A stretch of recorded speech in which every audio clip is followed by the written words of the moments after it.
The gentleman from Texas. Thank you, Madam Chair.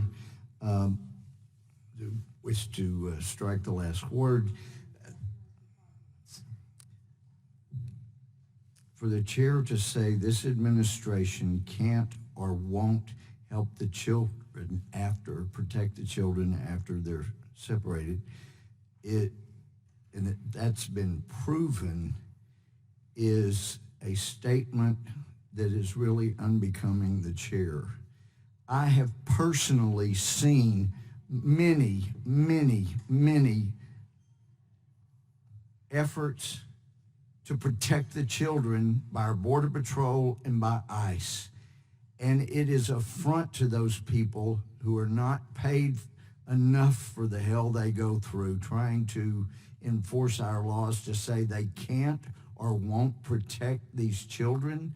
That's really, there are cases where they haven't gotten the protection that we would want. But that, yes.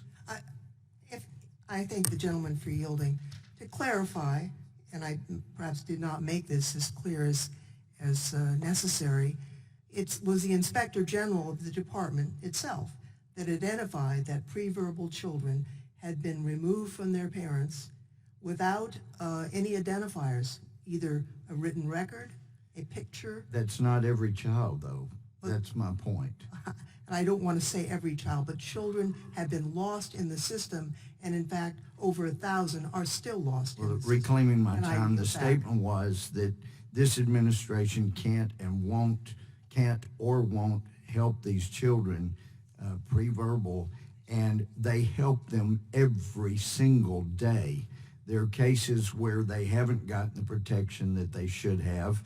There were cases that I observed, the cages that were built by the Obama administration, seeing those overcrowded firsthand, having the Obama administration officials trying to keep me out of those facilities. I saw all that, but those poor Border Patrolmen were doing the best they could in almost every situation. They're trying, but it doesn't help when we have people up here encouraging people who are breaking our laws to resist our law enforcement.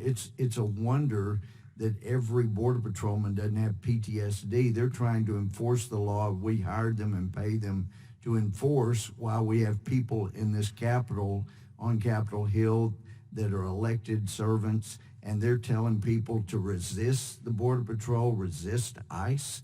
I mean, it is absolutely insane. They're doing the best they can, and I would, nearly all of them are doing the best they can under horrible conditions, and when they're not even being given the money they need to address these situations. I know there are people on the other side think to address the situation means you just let everybody out, whether they're MS-13ers, they're about to kill or cause harm, but we hire people to enforce our laws. And I'd like to yield the rest of my time to Mr. Biggs from Arizona.